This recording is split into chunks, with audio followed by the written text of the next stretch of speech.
Para a entrevista do dia com Maria Lídia Flandoli, o Jornal da Gazeta recebe o jornalista Ricardo Carvalho, biógrafo de Dom Paulo Evaristo Arnes. Ricardo Carvalho, que já integrou a equipe do Jornal da Gazeta, escreveu 2 livros sobre Dom Paulo Evaristo Arnes: O Cardeal e o Repórter e a biografia, O Cardeal da Resistência. Hoje, Ricardo Carvalho está finalizando um documentário sobre Dom Paulo Evaristo Arnes, que vai estar nos cinemas a partir de março. Obrigada, Ricardo, por um dia como o de hoje. Você estar aqui, você é testemunho de muitos momentos da ação de Dom Paulo, que teve um destaque no combate ao desrespeito aos direitos humanos, que ultrapassou as fronteiras do Brasil. Eu quero que você comece contando como foi que você se aproximou de Dom Paulo naqueles duros tempos dos chamados anos de chumbo. Eu era repórter da Folha de São Paulo, numa editoria recentemente criada que a gente chamava de Direitos Humanos.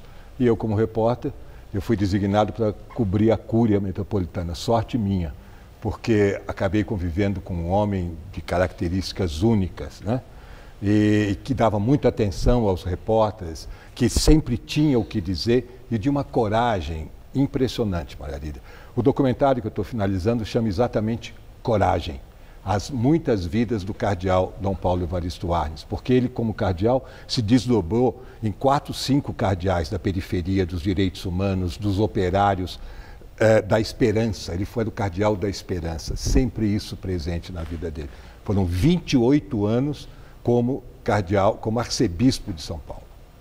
Que privilégio seu, não é verdade? Que privilégio. Então, aí, agora, Ricardo, isso que você falou, a coragem, a garra de Dom Paulo no enfrentamento do arbítrio. Isso. Nós sabemos ali que era sem garantia nenhuma, né? E ele, a autoridade institucional da importância de um cargo de cardeal, depois de cardeal arcebispo, tendo esta coragem, sendo ele de uma igreja católica que nós sabíamos, naquela época, era muito conservadora, né? Mas naquela época existiam também os bispos e cardeais progressistas, coisa que hoje em dia raramente aparece, né? Então você tinha Dom Helder, Dom Pedro Casaldáliga, você tinha 12, 13, 15 bispos e cardeais também que avançavam nessa luta pela democracia, né? As histórias de Dom Paulo nesse enfrentamento são impressionantes. Ele chegou a se encontrar com o presidente Médici, então o general presidente Médici, e disse a ele: o senhor tem que parar com tortura, tem que parar com essas prisões. Na cara dele, falou. Na cara dele. E o general disse simplesmente assim: o senhor cuida da sacristia que eu cuido do meu governo. E Dom Paulo ficou... E assim foi. Ele punha o dedo na cara de generais aqui em São Paulo, porque ele tinha um jeito de saber das coisas que era único. Vamos chamar de raia miúda, com todo respeito, pelos soldados, pelos cabos do exército, né? Que frequentavam ali, limpando as celas e tal, e saíam de lá e iam para Dom Paulo contar tudo. E foi assim que ele soube, inclusive, do assassinato de Vladimir Herzog. Que autoridade moral, porque pense total. O risco dessas pessoas, né, em relatar aquilo que eram testemunhas. Se sentiam moralmente obrigadas a procurar Dom Paulo. E confiavam. E assim as histórias se multiplicam nessa ação impressionantemente a favor dos direitos humanos. Você fala das histórias e eu... Hoje já começaram a escrever sobre Dom Paulo. Agora, no fim da tarde, eu estava vendo, toda essa coragem e garra dele, tudo isso era reconhecido e ele era chamado de maneiras que revelavam isso. Cardeal da liberdade, isso. Bispo dos oprimidos, isso. Cardeal dos trabalhadores, isso. Bispo dos presos, cardeal da cidadania. E você cunhou Cardeal da Esperança. E Cardeal da Resistência também. Cardeal da Resistência. Porque eu acho que... Mas tem um lado de Dom Paulo, Maria Lídia, esse dos direitos humanos, contra a tortura e tal, foi muito marcante. Mas tem um lado dele que é pouco conhecido.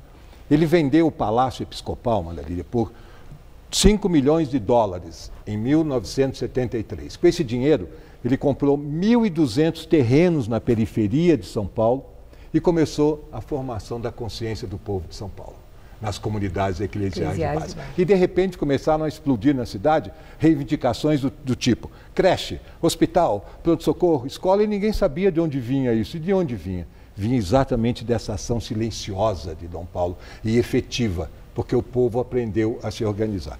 E diga-se de passagem, resta muito pouco disso na cidade de São Paulo. Agora, alguma vez Dom Paulo relatou a você se ele era alvo de perseguição, de ameaças? Você sabe que teve uma ação dele que ele pensou que ele fosse morrer. E, aparentemente, não se sabia bem por que isso, que foi no sequestro de um empresário brasileiro, de uma rede de supermercado, e que os sequestradores, que tinham um cunho político, chamaram, queremos Dom Paulo para negociar. E Dom Paulo foi buscado de helicóptero, não sei onde ele estava, e ele relata que nessa viagem, ele vendo a cidade de São Paulo por cima, ele pensou que ele fosse morrer.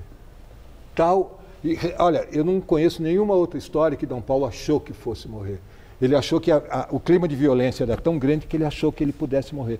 E ele lá de cima abençoou a cidade de São Paulo. É uma cena comovente. Nossa, comovente mesmo. Comovente. Bom, Ricardo, eu tenho aqui o Cardeal da Resistência. As muitas vidas de Dom Paulo Evaristo Arnes. A biografia. Esse seu trabalho. Que foto é essa? Linda, né? Incrível. Linda. Que foto. Ele, né? Ele foi, falamos juntos, falamos juntos. Mas, Ricardo, teve muito destaque a atuação de Dom Paulo na época da tortura e assassinato do Vladimir Herzog. Né? Você estava presente. Ele foi a primeira pessoa, porque as informações que ele foi recebendo, e ele foi a primeira, vamos chamar, autoridade, porque o cargo de cardeal, pelo protocolo, é equivalente ao de vice-presidente da República. E Dom Paulo usava disso para entrar nos quartéis. Eu sou equivalente ao vice-presidente da República, ele falava, agora, na época... Intimidava, ele chegou a pegar um policial pela gravata. Ele conta isso, mas ele ficou tão indignado quando ele foi no presídio das moças, que estavam sendo barbaramente torturadas, que ele pegou o delegado pela gravata, ele conta isso, né? Agora, na história do Vladimir Herzog, ele foi a primeira, vamos chamar autoridade, ou a primeira pessoa a dizer, ele não se suicidou, ele foi assassinado. Foi a primeira. Clarice Herzog e o Ivo Herzog até hoje se lembram disso com muita emoção. A família Herzog assumiu isso, né? Esse documentário que eu estou fazendo. Hoje, falando isso, eu não sei quem não viveu os tempos da censura, do arbítrio, né? O risco que era falar uma coisa dessa. Nossa. Então é aquilo que você falou, a coragem para falar. Nesse documentário, denunciar, que eu estou fazendo para o Instituto Vladimir Herzog, isso é muito importante, porque a família sempre prestou homenagem sem fim a Dom Paulo. Tem uma cena que me emocionou muito. Eu tenho ligação perpétua com Dom Paulo. E eu fui para Forquilinha, uma pequena cidade de 15 mil habitantes no sul de Santa Catarina, onde ele nasceu e onde está a família, Maria Lídia. Eu fui entrevistar as irmãs. Eram 16 irmãos, 5 religiosos, e desses 4 vivos ainda. E eu fui entrevistar uma irmã dele de 92 anos, freira. E ela, naquele sotaque alemão, porque eles cantam em alemão, ele, depois de dar um depoimento muito bonito sobre Dom Paulo, aquilo me pegou, me emocionou, a equipe toda de gravação, quem estava do lado. Sabe o que ela disse para Dom Paulo, já que ela estava doente e Dom Paulo também não poderia visitar? Ela disse, Paulo, te vejo no céu. Oh. E ele já foi para o céu. Que lindo. Uma coisa emocionante, Maria Lídia. Paulo, te vejo no céu. Ricardo, encerrando. Sim. Eu fiquei pensando muito sobre isso. Que registro na história do Brasil vai ter a figura de Dom Paulo Evaristo Arnes e que legado ele deixa para o coração e mente dos brasileiros? Eu acho que a gente vai sentir muita falta de um homem com essa coragem, com essa dignidade, com essa força moral de defender os humildes, os oprimidos, os humilhados. Nós vamos sentir muita falta desse homem. Muito obrigada, Ricardo Carvalho. Muito obrigada.